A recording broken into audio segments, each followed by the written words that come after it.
Bonjour à tous et bienvenue dans ce deuxième épisode de Y a-t-il un pilote dans le manga? C'est votre podcast consacré au manga. Pour m'accompagner dans cette tâche, encore une fois, je suis avec Val. Salut Val, comment tu vas? Salut Seb, ben ça va, écoute, ça va super et toi? Ben ouais, écoute, moi ça va super, hein, ça y est, on est parti, on se lance dans ce deuxième épisode qui va être tout aussi passionnant que le premier, je l'espère en tout cas. On va peut-être commencer, si tu veux bien, par remercier les retours des personnes, des potes à qui on a proposé le podcast, qui nous ont fait des chouettes retours. Grave, ouais. Et c'est vrai que ça nous a permis un petit peu de peaufiner l'approche, le ton, et voilà, ça va nous permettre aussi de prendre notre rythme.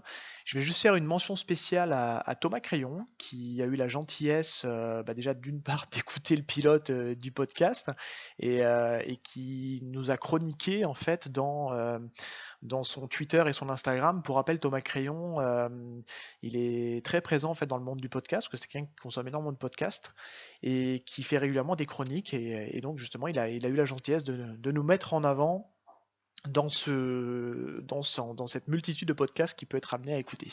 Donc merci à lui. Valentin, dis-moi un petit peu, qu'est-ce que tu racontes de beau depuis la dernière fois? Est-ce que t'as des choses que tu es en train de lire en ce moment que tu voudrais un peu partager avec nous? Ouais, bah, je suis toujours en train de lire 20th Century Boys, hein. Je suis la parution de la Perfect Edition, comme j'avais dit dans le premier épisode, donc je suis toujours là-dessus. Pareil, je suis aussi la Perfect de Full Metal, donc je suis en train de Full Metal Alchemist, donc je suis en train de continuer là à lire ça. Du Et sixième qui vient de sortir, je crois, hein, c'est ça, hein? ouais, c'est ça, ouais, le tome 6 qui est sorti. Bon, après, je suis un gros fan de l'animé, donc je connais l'histoire, mais c'est juste ouf de le découvrir en manga, c'est trop bien. Et là, en manga que je suis en train de découvrir et que je suis en train de lire, je lis Kingdom. Ok. Et je suis vraiment grave surpris, c'est super bien. Je connais pas Enfin, Kingdom, ça parle de quoi? Juste pour ma culture. Ça se passe, c'est un manga qui se passe en Chine pendant l'ère. Alors j'ai pas le nom de l'ère chinoise, mais en gros c'est un manga un peu de guerre sur la Chine et sur les guerres entre les populations chinoises, entre les dynasties, les rois de différentes régions. Et on suit un petit gars qui rêve lui d'être de pas de devenir général. C'est un gars un jeune De la de, campagne? ouais, de la campagne. Il était même esclave et tout ça. Et lui, son rêve, c'est de devenir général d'armée. Donc c'est le rang suprême, quoi. C'est un peu les rockstars de l'époque, les généraux. Et lui, c'est son rêve. Et on le suit un peu dans ça. Et l'histoire est super, est vraiment cool. Euh, Est-ce qu'on va avoir des batailles un peu, tu sais, à la, ouais, ouais, à la ouais, il y a des Dynasty batailles. Warrior? Ça me fait penser un peu à ce jeu là qui est Oh, sorti sur ben ouais, console. ouais, il y a de ça, il y a un peu de ça, et les batailles sont assez ouf, les combats sont juste géniaux, il y a de l'action et tout. Ouais, je kiffe bien, ouais. Là, pour l'instant, je suis qu'au début, mais c'est vraiment cool. Il y a du sang, il y a tout ce qu'il faut, quoi. Tout ce qu'on aime. Et puis Kingdom, enfin, je pense que les gens qui nous écoutent, qui lisent un peu de manga, ils connaissent Kingdom et ils savent que c'est un chef-d'œuvre. Moi, j'ai jamais eu l'occasion de m'y mettre, donc c'est l'occasion. Là, je suis en train de lire ça tranquillou. Voilà. Et toi? Ah, écoute, moi je suis un peu dans l'instant un peu nostalgique. Je me refais des vieilles séries. Et en ce moment, je suis en train de me refaire Kenichi, le disciple ultime. Bon, les gens ne savent pas, mais j'ai une appétence, on va dire, pour tout ce qui est manga sur les arts martiaux, les combats. C'est un peu mon petit kink, on va dire. Et en ce moment, je suis en train de me refaire Kenichi. Et c'est un manga, ouais, qui est super cool, c'est super léger, hein. Franchement, ça casse pas trop pattes à un canard, mais ça a un côté en tout cas assez fun. Si tu veux bien, on va commencer. Le manga du jour qu'on a sélectionné, donc on est passé sur un spectre complètement opposé à 20th Century Boy qu'on a fait donc la dernière fois. Là, cette fois-ci, donc on va s'attaquer à One Punch Man.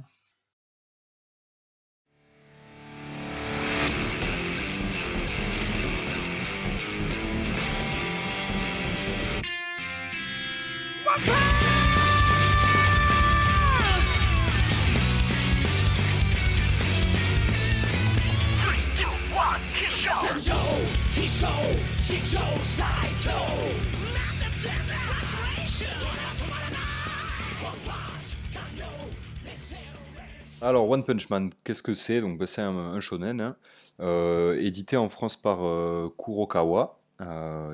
Aujourd'hui, la parution, elle est à 22. Il y a un 23e tome, 22 tomes, et il y a un 23e tome qui va sortir en septembre, il me semble. Le 23e est sorti récemment, là, au Japon.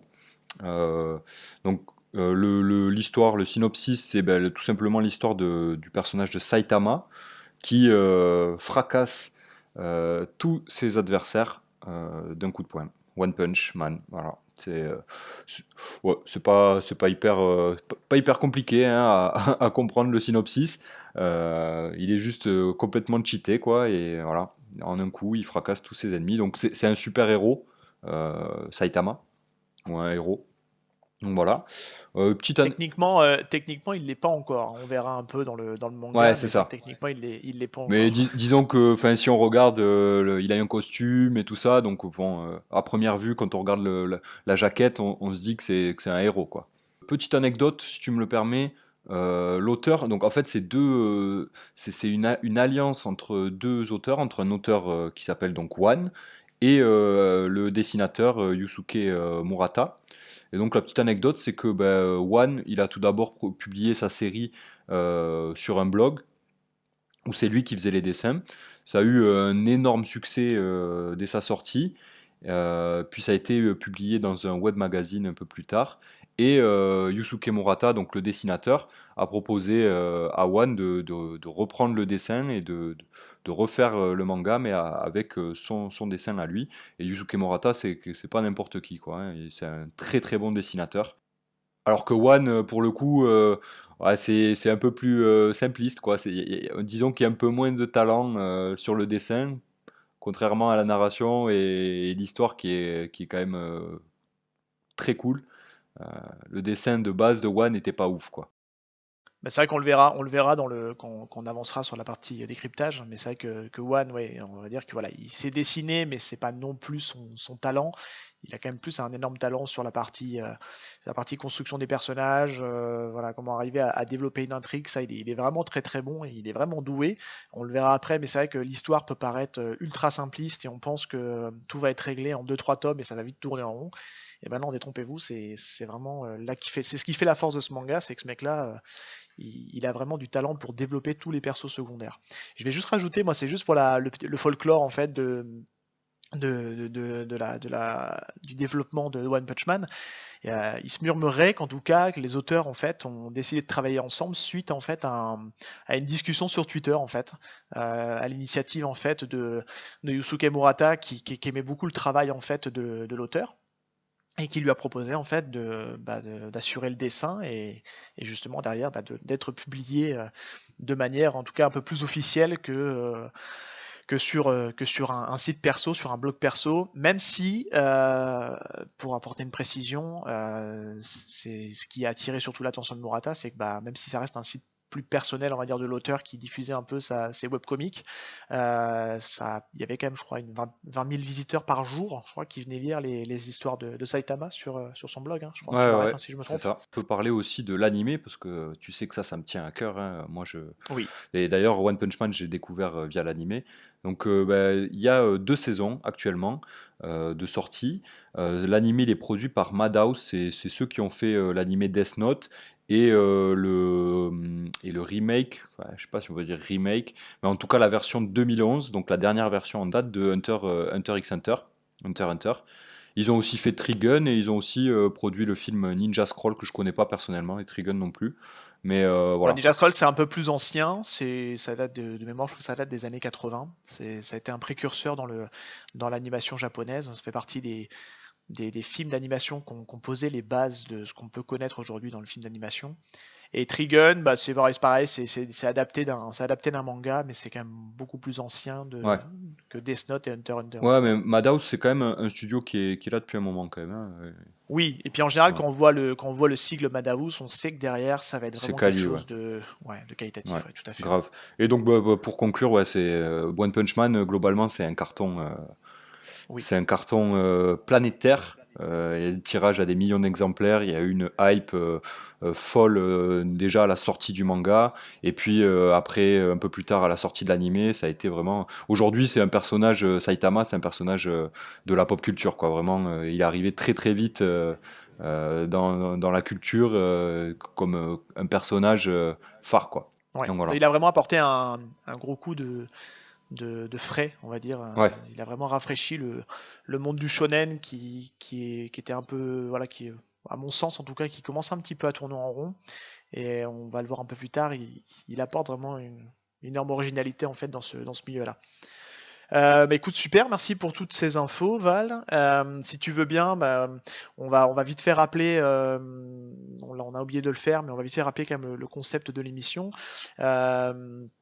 Parce qu'on en est quand même au deuxième épisode, donc je pense que les gens sont pas forcément encore tous au courant de comment ça fonctionne.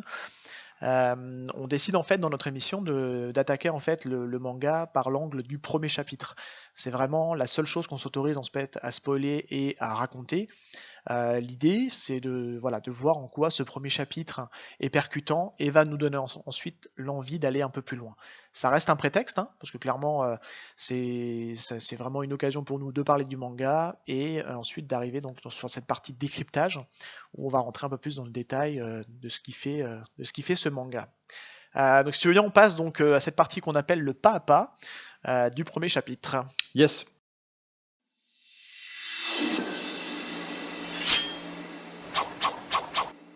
Du coup, l'introduction, donc on commence on voit une ville classique qui ressemble étrangement à Tokyo, mais dans le manga en tout cas, c'est pas dit que c'est Tokyo.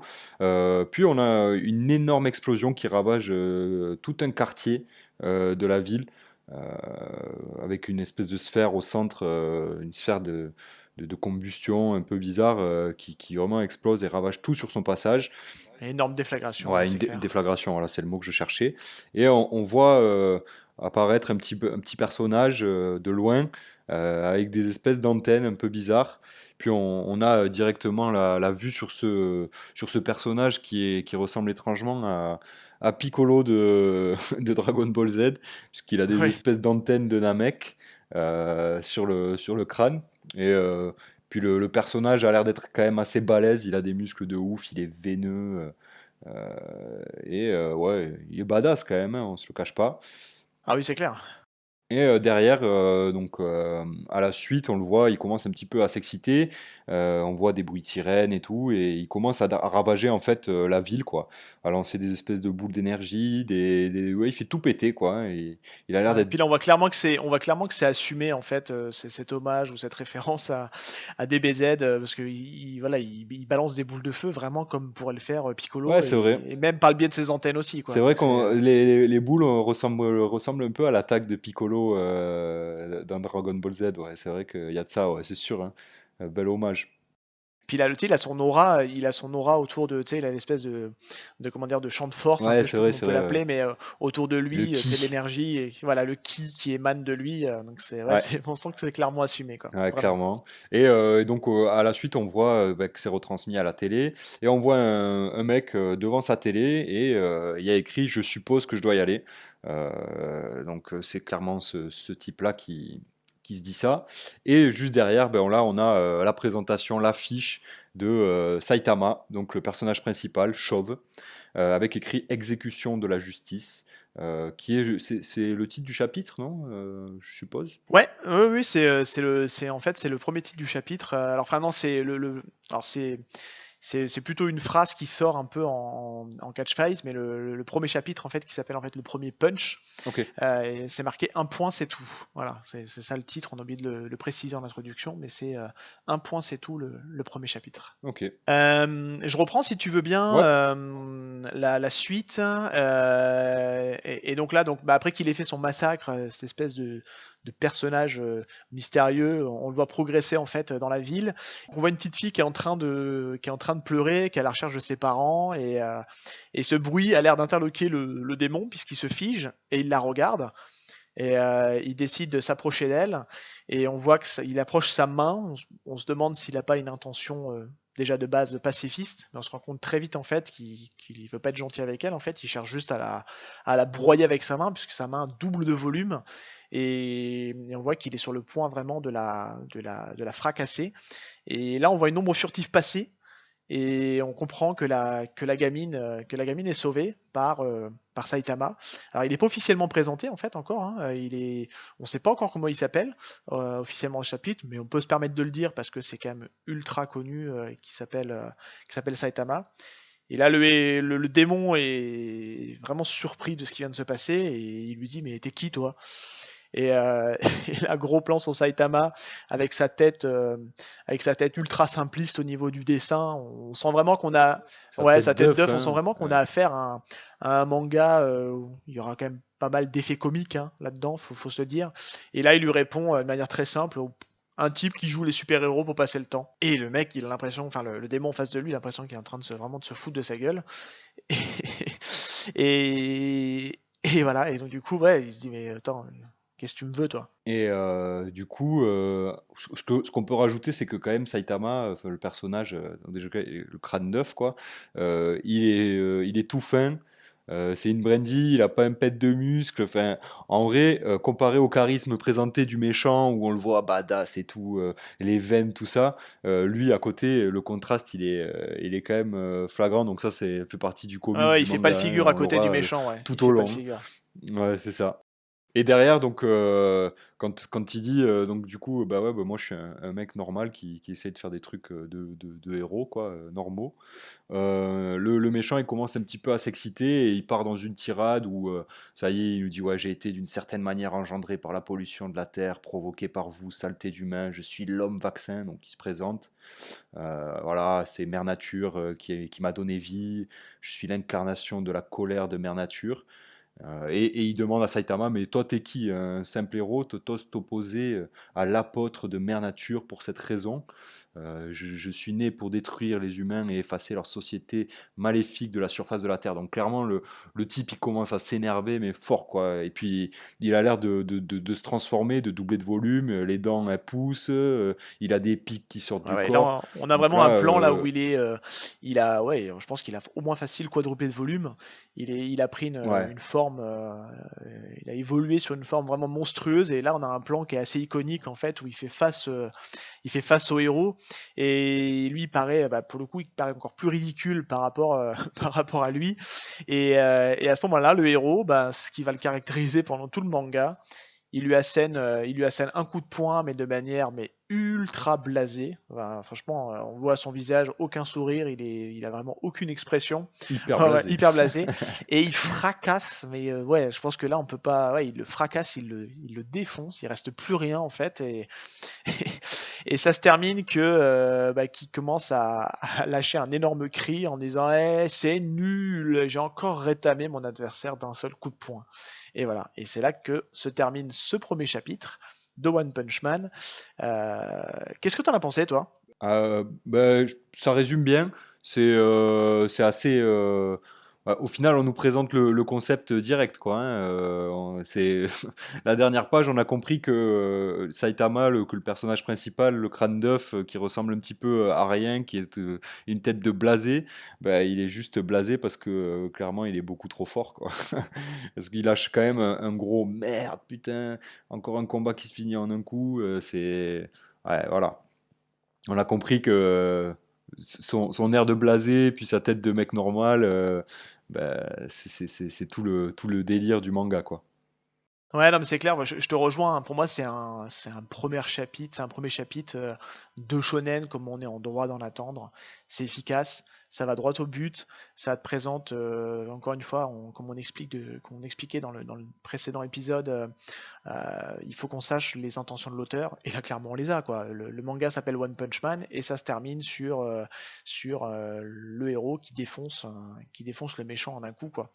Donc, non, non, moi je trouve que c'est vraiment ultra efficace. Ça en dévoile pas trop non plus, mais pour moi c'est ce qu'on pourrait faire de plus efficace en tout cas sur un premier chapitre, en tout cas dans ce style-là.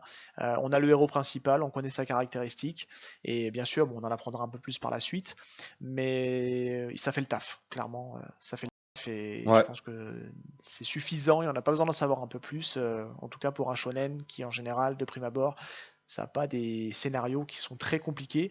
En tout cas, bien moins compliqués que ce qu'on a pu faire la dernière fois avec 20th Century Boy. Ouais, après, si je peux rajouter un truc, c'est le ressentiment Ouais, que j'ai eu, moi, en lisant, mais peut-être parce que moi, j'aime bien aussi avoir un peu le contexte posé et tout, en savoir un peu plus et peut-être avoir une histoire un peu plus fournie, tu vois, quand je lis un shonen. Du coup, en lisant le premier chapitre, là, ce que je me suis dit, c'est que, ouais, bon, par contre, est-ce que ça va être, est-ce qu'il va y avoir un background derrière? Est-ce qu'il va y avoir une histoire un peu plus, enfin une histoire posée, parce que là pour le coup on nous pose juste le concept de base qui est que Saitama, ben, il fracasse, il explose tout le monde en un coup, quoi. Mais derrière on n'a pas autre chose, quoi. Donc petit bémol là-dessus pour moi, en tout cas c'est ce que j'en ai lu, quoi, tu vois. après, bon, sans divulgacher ce qui arrive après, on va l'apprendre assez vite.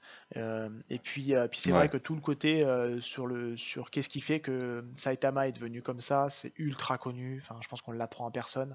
Il a suivi un entraînement spécial, qui a d'ailleurs qui a fait un peu le buzz à la sortie du manga sur Internet, puisqu'il y a même des gens qui ont voulu essayer de reproduire cet entraînement-là. Mm. Donc, on va pas se cacher, ne faites pas ça chez vous. Hein, ça reste, comment dire, dangereux en tout cas.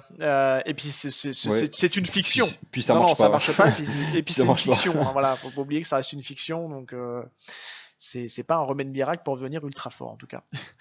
Si Ouais. tu veux bien, on va passer donc à la partie décryptage du manga. Yes. Et ben écoute, c'est parti.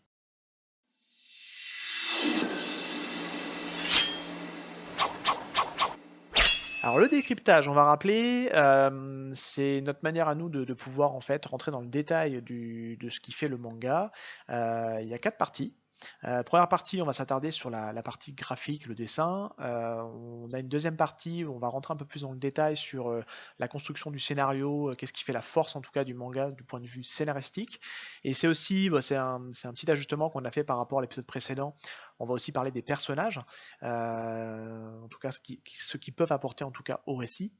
Les thématiques, voilà, ce qui est abordé en tout cas, vous verrez que bon, euh, on reste sur du shonen, donc c'est les thématiques du shonen, mais on va en parler.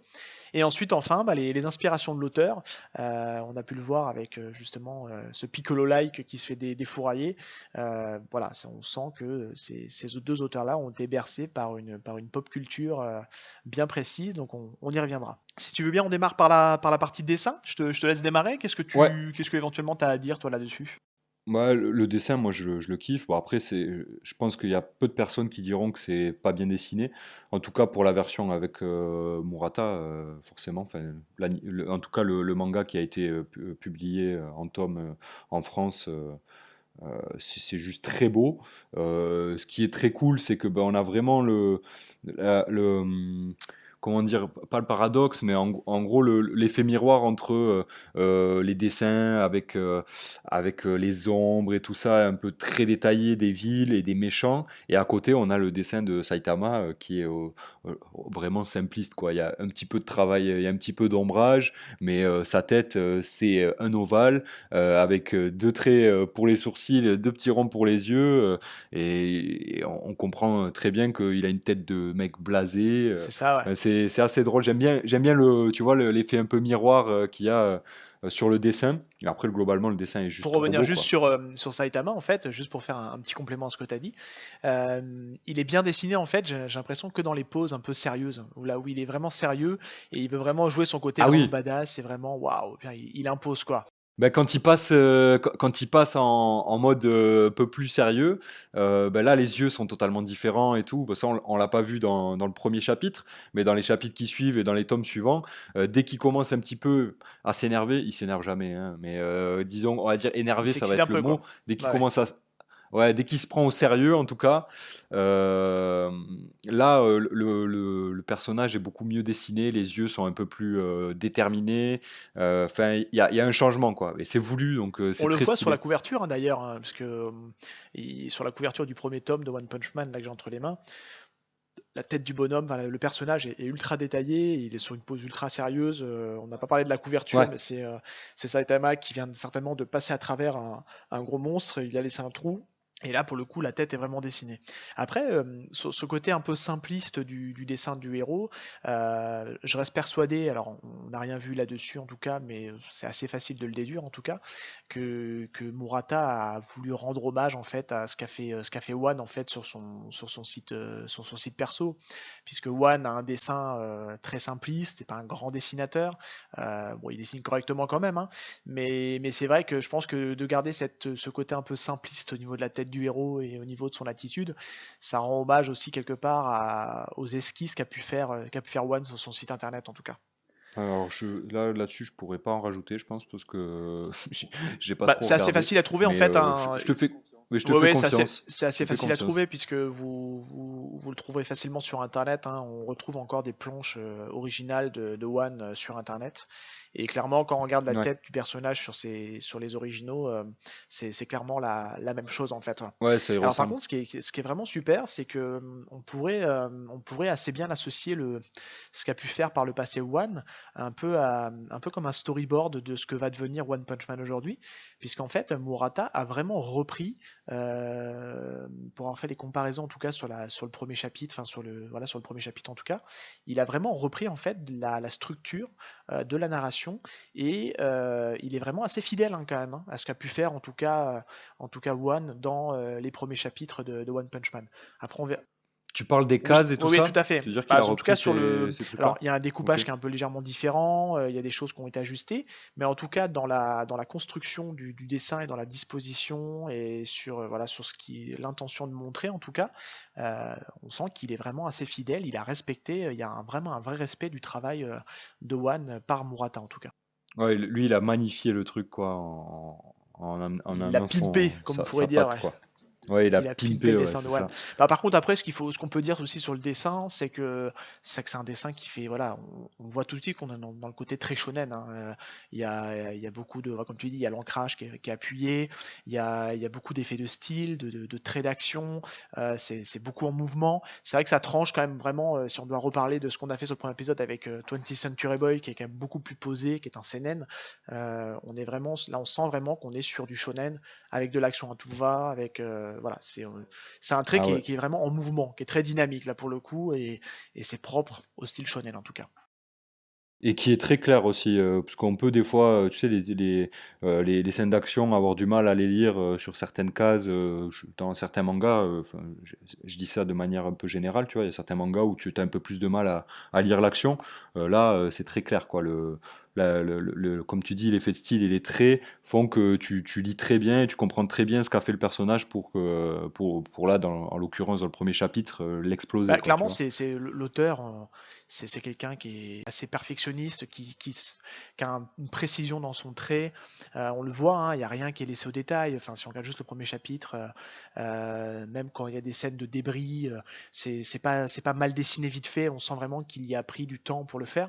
Alors là, je ne sais pas si pour le coup, Ouais. il est accompagné par des assistants, parce que c'est assez commun ça au Japon que, en général, l'auteur s'occupe de toute la partie dessin principal, donc les personnages, les scènes d'action et compagnie, et qu'en général toute la partie arrière-plan, que ce soit les bâtiments, les débris, en général ce sont des assistants. Ouais, les décors et tout ça, c'est les assistants, ouais. Là j'ai pas l'info pour le coup, je sais pas si s'il est entouré d'assistants, il y a quand même de fortes chances qu'il le soit, parce que c'est un travail monstrueux quand même de faire des décors. Ouais, aussi Colossal, précis ouais. qu'il y a dans One Ouais. Punch Man.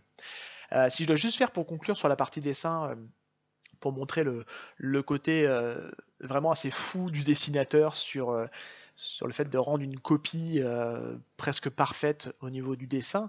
Petite anecdote qu'on a eue quand on a écouté le live de Kurokawa, c'est qu'il a, si vous ne le savez pas, en fait, il a sur le tome 22, on va pas vous divulguer ce qui se passe dans le tome 22, mais il y a un certain combat en fait entre ce que les gens ont pu lire dans un premier temps sur la version internet et ce qui a été rendu après sur la version papier qu'on a eu notamment en France avec le tome 22, il a redessiné en fait tout un combat, juste parce que ça lui plaisait pas. Et c'est aussi pour ça que bah, le rythme de parution du manga a beaucoup ralenti, hein. On peut juste préciser qu'entre le tome 22 et le tome 23, il y a eu presque un an. Il y a eu presque un an quand il va sortir en Ouais. septembre. Et donc c'est vrai ouais, il s'est vraiment refadé tout le combat, parce que ça ne lui plaisait pas. En tout cas, le rendu que ça donnait, il s'est tout retapé, il a redessiné l'intégralité de la scène. Et c'est vrai qu'apparemment, ce qu'en disaient en tout cas les gens de chez Kurokawa, c'est que ça a fait beaucoup jaser sur Internet. Ils comprenaient pas pourquoi ça avait changé, mais non, non, c'est vraiment une volonté du dessinateur d'avoir tout refait parce que ce qu'il a pu lire par après, en tout cas, après coup, en tout cas, ça lui convenait pas.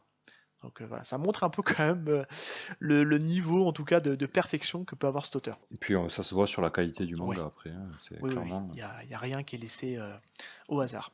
Est-ce que tu avais autre chose à rajouter, toi, là-dessus ou pas? Non, je pense qu'on peut passer à la partie scénario et C'est personnages. parti, tiens, qu'est-ce que tu veux en dire, toi, justement, sur cette construction du scénario et tout ce qu'il peut y avoir comme personnage autour? Ben, à premier abord, on pourrait se dire que c'est un scénario un peu classique, quoi. Super-héros qui se tape contre des méchants, machin. Oh, c'est du vu et revu, mais là, en fait, c'est absolument pas du tout classique parce que d'entrée, le personnage principal, le héros, ben, il est Il, pété, il est au quoi. level max, il est Il est déjà au level juste, max, en fait. il est juste, ouais, c'est ça, il est juste cheaté, quoi, hein. C'est un cheat code, et il est au-dessus de tout le monde, quoi. Et donc en fait, toute la subtilité du scénario, elle va être dans bah, déjà comment le héros arrive à exploser le méchant, parce que bah, ça sera la finalité à chaque fois de chaque combat quasiment, hein. Donc comment le héros va en arriver là, et puis c'est surtout euh, ce qui est très fort selon moi dans le scénario, c'est le développement des personnages secondaires qui sont bah, du coup qui ont une place vraiment primordiale dans le manga parce que c'est eux qu'on va plus développer en termes euh, de level up et tout, tu vois. On va plus regarder ces personnages-là parce que eux ils ont un potentiel d'évolution, alors que le personnage principal il peut pas évoluer, il est déjà au niveau max, quoi. Non, non, mais Donc voilà. non, Je non, mais sais c'est pas clair, si. je te rejoins, hein. C'est ce qui est compliqué avec un concept comme ça et d'avoir un personnage qui est déjà level max et que tu te dis qu'il est déjà, il est déjà de base, on te le dit, il est trop fort pour tout le monde et qu'il a personne à sa hauteur. C'est d'arriver justement à, comme tu disais, à être subtil dans le scénario et amener les choses de telle manière à ce qu'on arrive à vouloir savoir ce qui va se passer par la suite. Et, Ouais. et c'est vrai, ce qui est fort, c'est que ça, on le doit à One, hein, clairement, hein. C'est lui qui a cette qualité d'écriture qui fait que on a même le moment où le personnage principal de Saitama, il est même quasiment relayé au second plan. Et il y a des moments où on le voit même quasiment plus, parce que la place est laissée justement à tous ces personnages qui vont graviter autour de comment ça s'appelle de lui. Alors c'est pas divulgaché que qu'on va comprendre voilà que il va être amené à faire des rencontres parce que on reste quand même dans une structure quand même très shonen. Même si ça prend le contre-pied puisque ça prend le contre-pied du shonen puisque normalement le personnage principal est censé démarrer bas et on va le voir progresser et battre toujours des personnages plus forts au fur et à mesure. Là on est dans l'effet inverse, hein, mais il y a quand même ce côté dans le shonen aussi, ce qui fait les codes du shonen, c'est qu'on a aussi un personnage principal qui est solitaire, qui a pas d'amis, qui connaît personne. Et là, clairement, Saitama est très solitaire et forcément, il va rencontrer des gens et voilà, ça va lui permettre de changer aussi sa vision sur le monde et sa vision sur les gens qui vont graviter autour de lui. Par contre, ce qu'on peut parler assez clairement, c'est qu'il va assez rapidement avoir un sidekick qui va le prendre en adoration et qui va être pendant très très longtemps la seule personne à savoir qu'il est pété en fait, puisque clairement personne ne le sait. Dès qu'il fait un fait héroïque, personne s'en rend compte. C'est attribué vite à quelqu'un d'autre. Donc c'est un peu c'est ça aussi qui fait la force de l'écriture, puisqu'en fait son personnage passe vraiment même au second plan, même du point de vue de la population. Ouais, même dans l'histoire de C'est manière ça, on a générale, l'impression que quoi. c'est un Ouais, loser, quoi. intérieurement au manga, ouais, c'est ça, c'est ça. On va se rendre compte en fait que voilà, on peut l'amener, c'est pas un gros divulgachi, mais on peut le dire qu'il y a un moment donné, on va se rendre compte qu'il y a une sorte de guilde des héros avec des niveaux de puissance en fait, et son sidekick lui va directement être intégré dans les rangs supérieurs, alors que lui va démarrer au bas de l'échelle, quoi. Et alors qu'il est Ouais. plus fort que certainement la plupart de ces gens qui composent ce classement en tout cas. Mais ouais, en tout cas voilà, moi je trouve si on peut conclure sur la partie scénario, c'est que c'est amené avec, sur le ton de l'humour évidemment, ça reste un shonen, Ouais, euh, il y a ça beaucoup reste d'humour. Il y a très beaucoup léger, d'humour. et c'est vrai que bah voilà, le personnage, voilà, on arrive à rire de sa situation, et de ce qui, dans cette côté un peu blasé, qui se dit qu'il n'arrive pas à trouver un adversaire à sa taille, parce que là clairement, bah, Ouais, sa quête ultime à lui, c'est de trouver quelqu'un qui sera plus fort que lui, parce que c'est ça qui le fera vibrer. Donc voilà, sa quête à lui, parce que c'est ça qui fait le code aussi d'un shonen, c'est bah, qu'il faut qu'il arrive à trouver quelqu'un de plus fort que lui, mais il le trouve pas. Donc il tombe un peu dans une forme un peu de, ouais, il est un peu dépressif, hein, faut dire ce qu'il est quand même. ouais. Ouais, ouais, il est perché, hein, Saitama, il faut se le dire, hein, il est complètement perché, un peu teubé. Mais c'est ce qui en fait un bon personnage, parce que c'est juste trop drôle de le voir en situation, ses réactions et tout, elles sont... Non, c'est très fort. Le second degré du manga, il est vraiment bon, et si vous aimez l'humour second degré, je pense que c'est un incontournable. Puis on l'a pas dit, mais il y a quand même une galerie de personnages qui est quand même assez grande, hein, parce qu'on disait qu'il développe beaucoup les personnages secondaires et tout ça, mais même les méchants, et on en a à la toque, et ils sont tous différents, et ils ont tous un petit trait de caractère à eux, ils ont tous leurs particularités, et tous les gens qu'on va revoir de l'association des héros et tout ça, ils sont tous développés, ils ont tous quelque chose, et il est très fort pour ça, je pense, One, c'est qu'il arrive à développer des persos totalement différents, il n'y en a pas un qui se ressemble, et ils ont tous leur truc, quoi. Et ça, Ouais, c'est grave il est stylé. fort, hein, dans la création des personnages, hein, parce qu'il arrive.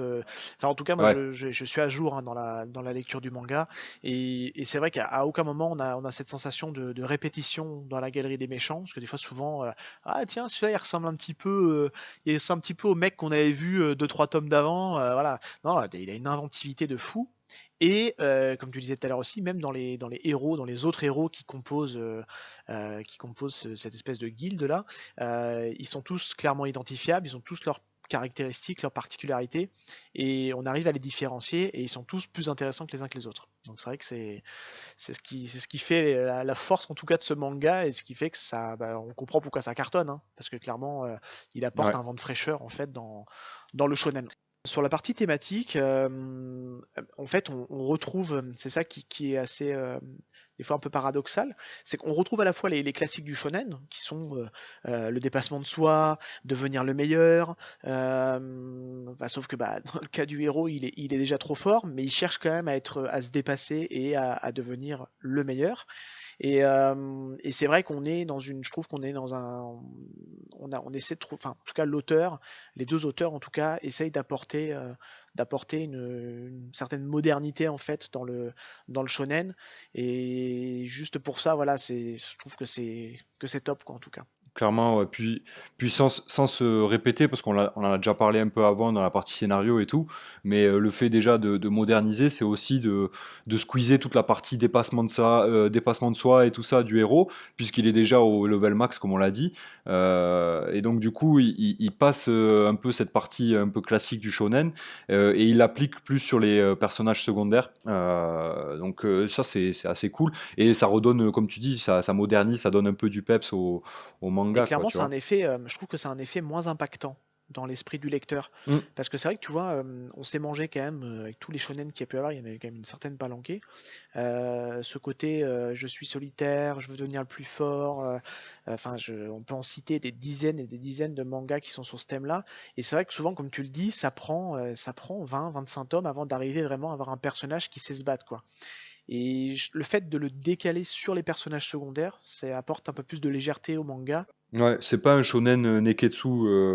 Donc Neketsu, c'est les shonen type Hunter x Hunter, Shaman Senseiya, King, ce pour genre les de plus choses, quoi. anciens. Senseiya, On est sur le exactement. dépassement de soi, hein, c'est ça. Ouais, voilà. Parents, enfin, enfants orphelins ou sans père ou quelque chose comme ça. Enfin, on a souvent ces thèmes-là qui reviennent. Dans le Neketsu, là, on n'est pas du tout là-dedans. On est dans du shonen pur jus. Je sais pas s'il a un nom, un type, un sous-type. de Bah, le shonen, neketsu ce déjà de manga. base est un sous-type du shonen, puisque ça Ouais, va voilà, souvent voilà. de pair. Mais est-ce Non, ça que... reste, pour moi, ça reste du shonen d'action classique, Ouais, voilà. Ouais. avec du héros. On en parlera un petit peu dans les inspirations de l'auteur, mais ce qui peut s'en rapprocher peut-être un peu plus, c'est le côté Sentai en fait, qui sont les super-héros japonais. Les Power Rangers Exactement, et voilà, tutti donc quanti, c'est ce quoi. qui peut s'en rapprocher le plus. Tiens, c'est juste un petit truc qui revient assez souvent et c'est souvent caractérisé par les méchants au niveau de la thématique. Bah, mine de rien, on s'en rend peut-être pas compte parce qu'on peut assez vite passer à côté si on fait pas attention. Il y a quand même un message écologique quand même dans ce manga. Ah, grave. Euh, bon, on l'a vu en lisant ensemble le premier tome, c'est le méchant est engendré par les fautes des humains qui l'ont créé, donc c'est Super Vaccin ou Vaccine Man. Mère Nature. Et c'est vrai que bon, c'est amené sur le ton très, très humoristique, mais oui, oui, quand même, je pense qu'ils essaient de passer quand même un petit message écolo quand même derrière, de faire attention à ta planète, parce que sinon un jour elle va te retomber sur le coin du nez, quoi. Et c'est caractérisé justement par une certaine galerie de méchants qu'on peut retrouver dans le manga. Ouais. Énormément de méchants qui ont cette morale-là, où c'est les humains qui ont trafiqué les animaux, ou ci ou là. Il y a énormément cette partie écolo qui se voit vraiment, hein. En vrai, c'est pas caché, mais c'est comme tu as dit, c'est sur un ton léger, quoi. Donc ça passe bien, c'est Ouais, très cool. ouais, tout à fait. Ouais. Ah, ce qu'on peut rajouter aussi, c'est sur la thématique, c'est le côté un peu parodie des super-héros, des mangas de super-héros, des séries, des comics. Il y a vraiment, comme pareil, hein, vu que le manga il a un ton hyper léger, un peu parodique, un peu humoristique, comique et tout ça, il y a aussi cette parodie des super-héros où on voit parmi tous les personnages de l'association des héros qu'on va voir, qu'on va rencontrer, il y en a certains où on se dit oh putain mais lui Il me fait penser à quelqu'un. il me fait penser à quelqu'un, ouais, voilà exactement. Et puis souvent c'est des parodies quoi, et c'est juste énorme, Bah, à c'est mourir bien de que tu rire. termines par ça, parce qu'en fait, bah, ça nous fait un pont vers la dernière partie, Les ouais, la dernière inspi, partie de ouais. l'héritage, l'inspiration de l'auteur. Donc, bah, clairement, ouais, il a été déjà, bon, je pense qu'on peut commencer déjà. Ils ont baigné dans les gros classiques shonen. Le premier, je pense, bah, qu'on peut dire, c'est Dragon Ball Z. Je pense que quand tu démarres ton manga, ton premier chapitre de manga par un clone de Piccolo. Bon, je pense que ce monsieur a aimé ce qu'a pu faire Toriyama avec Dragon Ball Z. Voilà, clairement, voilà, Ouais, c'est du name drop. Voilà, grave. on sent il a vraiment apprécié. Mais il n'y a pas que ça. Ah, c'est un vrai clin d'œil, hein, wink wink. C'est Piccolo, mais chut, faut pas le dire. Après, si je peux me permettre, parce que j'ai vu l'animé déjà plusieurs fois et je l'ai rematé là il y a pas longtemps pour l'enregistrement. Et le Piccolo, ils l'ont pas fait vert, hein, dans l'animé, D'accord. heureusement. Ils l'ont fait un peu violet. Donc du coup, en fait, ça choque. Enfin, ça fait moins il y a moins ce côté clin d'œil. Quand tu regardes l'animé, ça choque moins que quand tu lis le manga où tu te dis ah ouais, c'est Piccolo, ça, c'est pas possible. Mais Bah, ça aurait été, je pense, s'il l'avait mis en vert, ça aurait été un peu abusé. C'est vrai que l'avantage d'un manga qui ouais, est en ouais, noir ouais. et blanc, on a du mal à imaginer de quelle couleur pourrait être le méchant ou le héros. Donc forcément, ça nous saute un peu plus aux yeux. Mais ouais, l'animé, s'il l'avait mis en vert, je pense que là, il aurait même pu être accusé de peut-être De de plagiat peut-être plagiat. ou Et est-ce ouais. que la référence aurait été comprise? Je sais pas. Non, là ouais, pour le coup, dans le manga, on a cette inspi DBZ, de Dragon Ball, assez forte. On l'a dit un peu avant aussi, les Sentai. Donc, enfin, moi je sais que ça m'a. Quand on en a discuté tous les deux, je te disais, putain, mais moi, quand je regarde ça, le fait d'avoir. Parce que souvent, c'est jamais les mêmes méchants. C'est toujours un nouveau méchant avec avec un nouveau but et tout ça, quoi. Comme on l'a vu dans le premier chapitre, dans le chapitre 2, on va avoir un autre méchant et ainsi de suite. Il y en a une palanquée. Et moi, ça me faisait penser à quand on était petit, que je regardais les Power Rangers à la télé. À chaque épisode, il y avait un nouveau méchant il était là pour exterminer la Terre ou machin. Et à chaque fois, il arrive à la fin quand il se fait quand il se fait un peu défoncer par tout le monde, il arrive, il se transforme, il pète sa plus grosse forme pour tout exploser. Et derrière, tu as les Power Rangers, les Bioman qui se qui s'allient et qui le fracassent. Et je trouve qu'il y a vraiment cette inspiration là dans le découpage du manga et dans le fait qu'il y ait cette palanquée de méchants là, quoi. Ça me fait grave penser à ça. Oui, non, mais c'est clair, hein, de toute façon, je pense que bon, sur un manga de super-héros, avec des héros, il y a forcément un parallèle qui doit être fait avec les Super Sentai. Bon, on le voit pas dans le Mm. premier chapitre, mais moi ça me fait beaucoup penser à un personnage je sais plus comment il s'appelle dans le manga, mais c'est le biker, le super biker, c'est un mec qui est à vélo et qui est habillé comme un Sentai en fait, et qui va combattre le crime, mais à bord de sa bicyclette. Donc voilà, il m'a beaucoup fait rire. Il a aucune capacité, hein, il est vraiment dans le fond du classement. Mais bon, c'est un mec qui a de la volonté et qui veut combattre les méchants, quoi. Voilà, c'est toute cette Ouais, galerie de personnages qui est assez rigolo, puis qui rend aussi hommage à tous ces genres et à tous ces mangas qu'on a pu lire par le passé en tout cas. totalement, ouais. Eh bien, écoute, je pense qu'on a fait à peu près le tour. C'est vrai qu'on voilà, faut se dire que c'est un manga qui est quand même bon, qui est super drôle, qui est super intéressant à lire, mais qui est aussi beaucoup moins dense que ce qu'on a pu faire avec 20th Century Boy. Donc forcément, voilà. Mais vous verrez, je pense que si on l'a choisi en tout cas dans cet épisode-là, ça vaut le détour, hein. C'est franchement un manga à Ah bah oui. découvrir. Si vous en avez ras la casquette des shonen classiques, de lire du Naruto, du One Piece, voilà, qui sont des bons mangas, hein, on va pas cracher dessus, mais c'est vrai que Ah non, moi je cracherai pas dessus.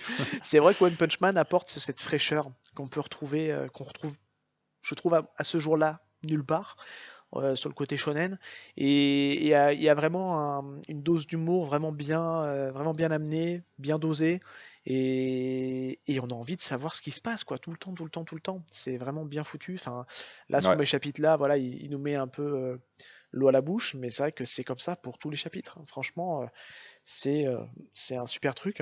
Tu peux peut-être, toi, si tu veux, on va passer à faire quelques petites recommandations, mais moi je l'ai pas vu, mais est-ce que tu pourrais peut-être nous toucher deux mots de l'animé, peut-être? C'est intéressant de. j'attends ça depuis le début Eh de oui, oui, vas-y, l'enregistrement. touche-nous deux mots. À tous mes copains qui regardent les animés et qui kiffent regarder les animés, ouais, je pense que certains ne seront pas passés à côté, c'est impossible. Euh, Ceux qui ne savent pas, Saitama, il est doublé par le rappeur Orelsan dans la VF. Euh, bon, j'ai réécouté, comme j'ai dit, j'ai regardé récemment. Hier soir, j'ai regardé quelques épisodes. J'avais à l'esprit qu'il s'en sortait pas trop mal, Orelsan et tout. Bon, en fait, au final, c'est pas si ouf que ça. Mais après, je trouve qu'il retranscrit vraiment bien la voix blasée que peut La avoir nonchalance de Saitama. Saitama, ouais. Ouais, Donc c'est ça, vrai que c'est... c'est clairement, je pense Ouais, que voilà. déjà il se donne cette image-là d'être assez nonchalant, et je pense que c'est peut-être la bonne personne pour Exactement. doubler, ouais. Donc le doublage est cool. En vrai, le doublage est cool. Et puis surtout, mais la qualité d'animation, mais elle est folle. Les combats, ce que je disais à Seb en off, c'est que les combats que j'ai vus, que j'ai revus il y a pas longtemps, l'animation, elle est même des fois plus claire que dans le manga. Déjà, c'est de l'animation, donc c'est plus punchy. Euh, on regarde ça assidûment, on est trop captivé par l'animation, et puis il y a des scènes qui sont déjà bien plus claires. Par exemple, dans le manga, ce que je disais à Seb, c'est que dans le manga, à un moment donné, on le voit mettre un coup de poing, et puis on voit en prise de vue, en recul, l'effet de ce coup de poing. Et dans le manga, on n'a pas l'impression que le coup de poing il a fait un si gros truc. On voit que c'est un truc énorme, mais par contre dans l'animé, on voit le truc, il a dégommé le décor derrière, il a fait un trou béant. Enfin, disons que l'animation, je trouve qu'elle amène vraiment un peu plus de, c'est plus parlant quand sur les scènes d'action. Et comme c'est un manga, un animé d'action, de baston, de combat, ouais, c'est juste parfait, quoi. Pas demander à un manga d'être aussi dynamique qu'un animé. Là, on a l'avantage, Bien sûr. d'avoir un animé qui est bien produit. Donc forcément, quand tu rajoutes Ouais, l'effet de la musique épique, des bruitages, les cris éventuellement du monstre qui meurt dans l'agonie, enfin, qui meurt avec souffrance, forcément, visuellement, ça a peut-être plus d'impact. Ouais, je peux l'entendre, ouais, tout à fait. ouais. L'OST est très cool. Les musiques sont très cool, et l'opening qu'on vous aura mis dans, dans l'enregistrement, pardon, il est quand même assez ouf, hein. Et on se le cache pas, il est kiffant quand même, cet C'est clair. opening. Et j'ai une petite question à te poser, parce que moi, ce qui m'a fait un peu lâcher les animés, est-ce que cet animé-là, il se perd un peu avec du filler, des choses comme ça, des choses un peu de remplissage ou est-ce que c'est un animé qui va vraiment droit au but et qui se perd pas en. Alors, il y a un poil de remplissage, parce que je vais être honnête, je vais pas dire non, non, il y en a pas du tout. Il y en a un poil, mais en fait, c'est du remplissage intelligent. Euh, Parce que ils peuvent pas découper, c'est ce que je me suis dit hier en regardant ça, ils peuvent pas découper le manga pardon, l'animé comme le manga, tu vois. Parce que si il y aurait pas de sens en fait dans le découpage d'animation. Donc du coup, ils introduisent des petites parties. Des fois, t'as quelques plans, quelques scènes qui sont des introductions à ce qui va arriver peut-être un peu plus tard, tu Ok, vois. d'accord. Il y a un travail, je trouve, de lissage de la narration dans l'animé. Donc, forcément, tu as un petit peu de filler, mais c'est du filler dans des épisodes qui sont, entre guillemets, qui sont canons, quoi. C'est juste pour faire des transitions un peu plus fluides, tu Ok, vois. je vois bien, ouais. Donc, disons qu'un mec qui a lu le manga comme toi et moi, bah, il va. À la fin de son épisode, il va se dire ah bah ouais, bah c'est exactement ce que j'ai lu. Mais en fait, si tu regardes plus précisément, c'est pas exactement ce que tu as lu. Il y a des petits trucs en plus qui font que quand tu regardes ton épisode, ton animé, ça glisse un peu mieux, quoi, tu vois. Donc c'est pas des fillers à la Naruto où tu as des épisodes à rallonge complets, entiers, des Ouais, saisons des arcs entières. narratifs complets Euh, ça n'a rien à voir avec le manga, ouais. ouais, Ouais, de ouais. filler, quoi.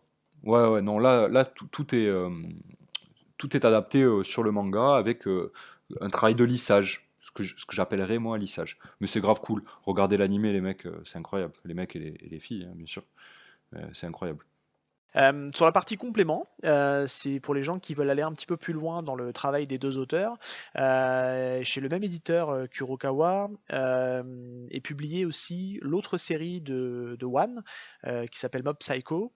Euh, c'est une série qui, je crois, est complète en 16 volumes et qui a pour particularité de suivre un héros qui est doté de pouvoirs psychiques.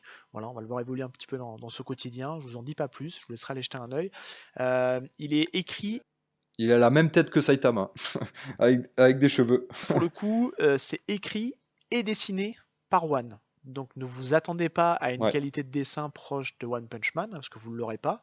Mais par contre, ce qui fait encore une fois la force de ce manga-là, c'est l'écriture, hein. Voilà, on va dire ce qui est. Je ouais, pense que One est on y retrouve le c'est ça, ton et voilà, tout One ça, ouais. est un génie de l'écriture, hein. Pour arriver à nous sortir des pitchs comme ça qui nous tiennent en haleine, faut avoir un certain talent en écriture.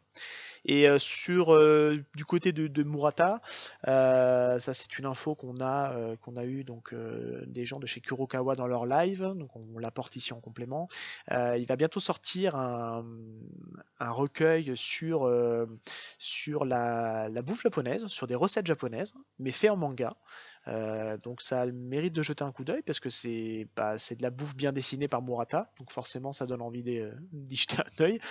Et puis ça vous apporte aussi des recettes un peu classiques du milieu japonais. Donc voilà, il ne faut pas hésiter à jeter Ouais. un œil. Dernière petite info, d'ici la fin de l'année, pour vraiment les fans hardcore de One Punch Man, c'est assez classique que les éditeurs nous sortent ce type de recueil. On va avoir un recueil de fiches de personnages. Si vous voulez en apprendre un peu plus sur les caractéristiques des personnages, il y a donc un manga spécial One Punch Man qui sort d'ici la fin de l'année.